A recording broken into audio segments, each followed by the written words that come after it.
So this is a review of a white 6700 or 6704. It's a 4-row mounted white planter. It's the 6000 series. So if you're looking for parts, anything in the 6000 series would work. My guys, even at AGCO down here, have no idea because nobody really runs whites, but they're dependable.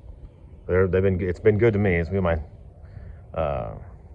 be my second year planting a crop. So last year I made a crop and I was green as a melon and did all right. So I attribute that to white. This is just a review of it. If you don't know anything about whites, this will be the video that I wish I had saw last year. So these things have these little seed discs in them. That's what picks up the corn, spins it around in a circle, and drops it out. That fan in the middle is a positive air pressure flow fan. So these things run on less air pressure than an older Case or older vacuum style John Deere. I got this thing as a 38-inch row planter, and I'm cinched every row down to 30 inches. I just moved these giant U-bolts and cut this pipe down, and the fan blows, or that PTO pump runs this fan, and about 5 minutes you need to check, make sure that you're at the right inches of water column or pressure still, because after the fluid warms up, it blows air down these big long pipes into those pipes and into that seed unit, and singulates those seeds. There's a clean out on each side so you can blow the dust out and rat's nest.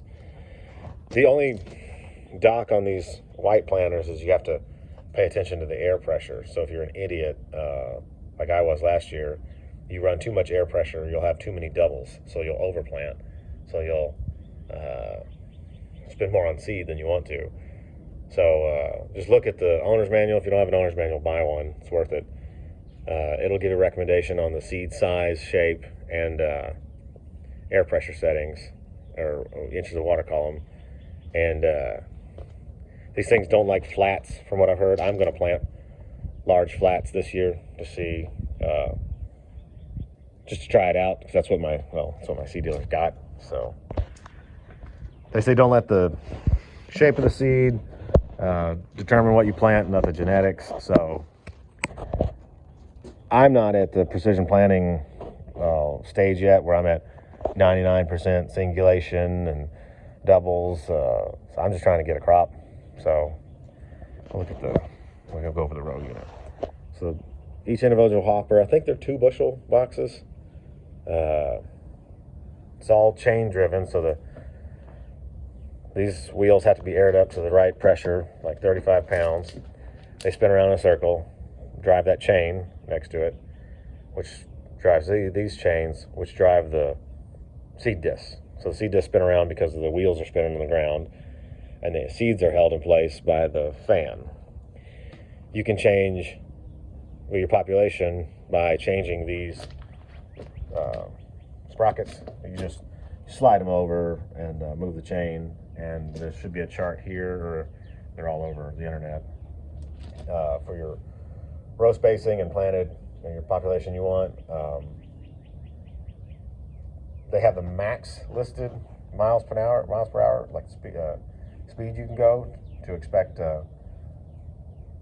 good spacing, good singulation. But these things, I would run something like this. I wouldn't run faster than 5 miles an hour, just because you want to make sure that seeds don't bounce out of the disc.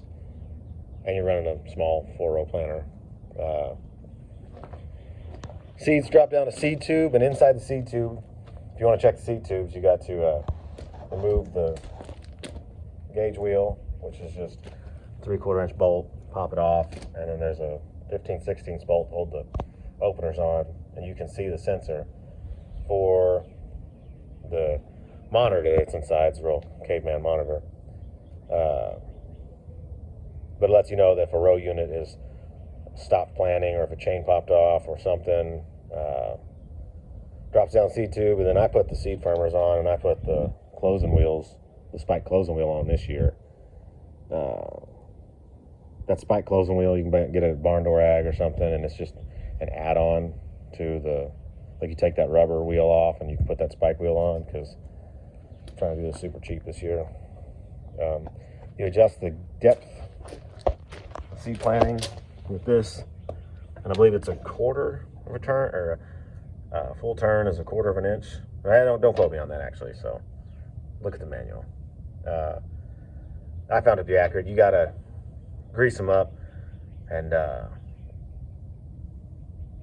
spray a bunch of WD-40 in them, because the guy had this for me, I guess, never adjusted the seed depth. This is the tube that drains the seeds. And there's a little dowel rod in there that holds the seeds don't naturally fill all the way down here. Seeds stop right here at the back of this seed meter. And when you are done, or when you want to change varieties or something, you just put a 5-gallon bucket under there, or the bag the seeds came in. You drain all the seeds out into a bag. It's nice, you don't have to shovel anything.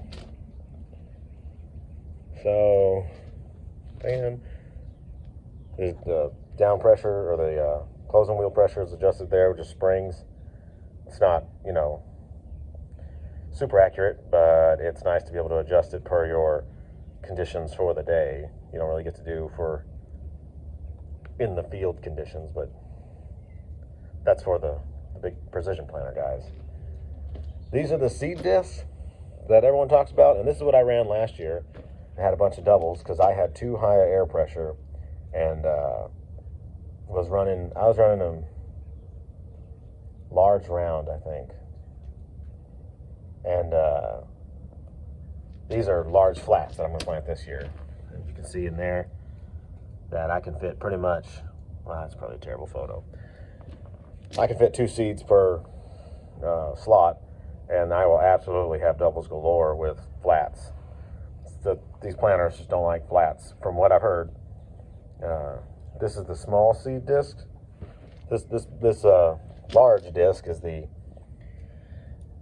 852435. The small one is what is that? 852436. It's all backwards, but you can only fit 1 seed per slot. I mean, this one, I can't tell in the video, is obviously going to get knocked off by the tickler brush. I'm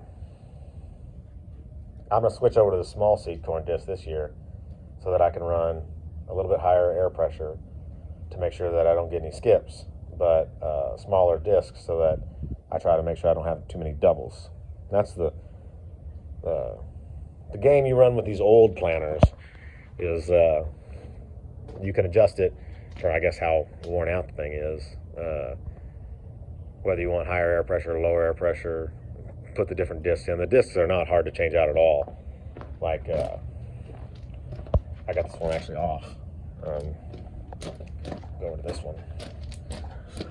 There's a little wing nut right here, and you drain all the corn seeds out.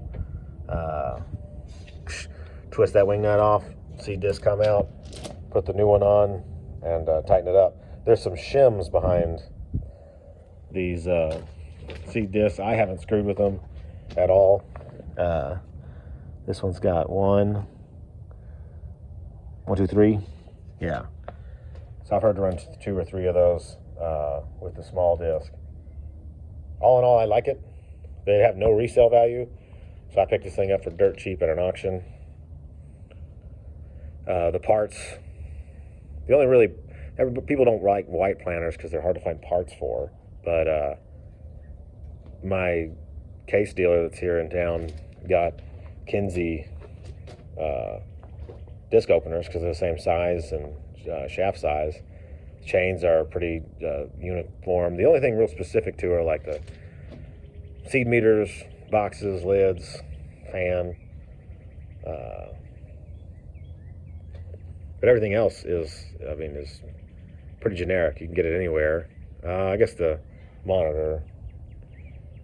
But I haven't had any problems with that because this thing is not like a super precision planter.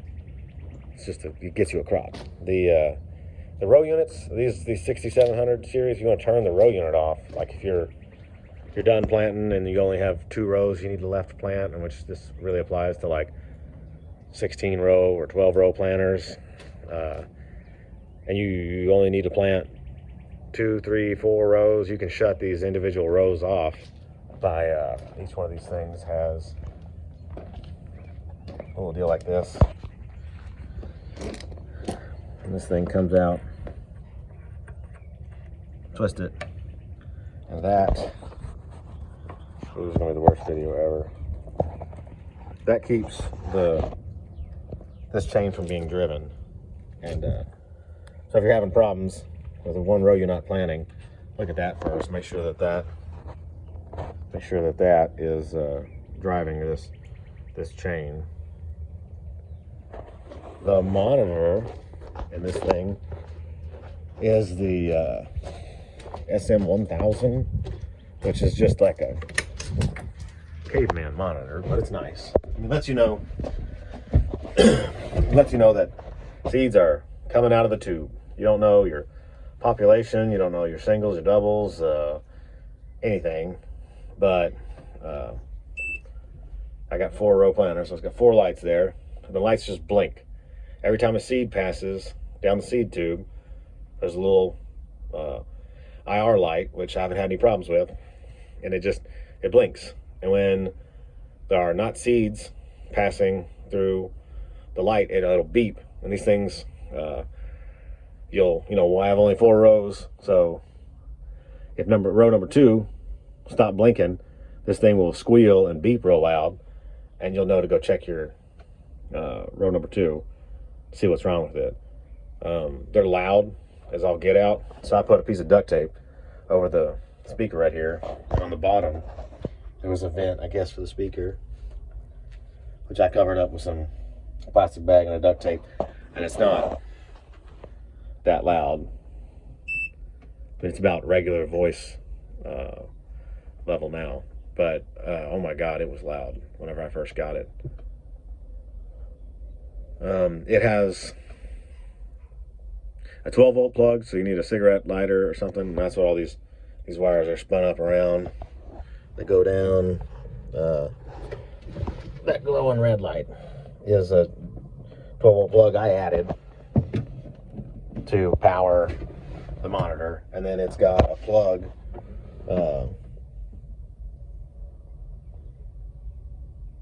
that provides power for the whole thing stays plugged in. Let's see. Sorry about the shaky video. These wires go up there to it.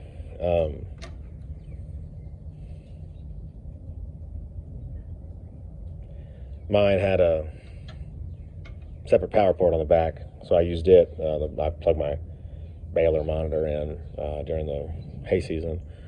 It's got 2 sets of hydraulics on it, but that's just to run these row markers. And not like John Deere's got 1 set of hydraulics and like a diverter valve in it that'll run one then the other. But these, you can run them both down or one down.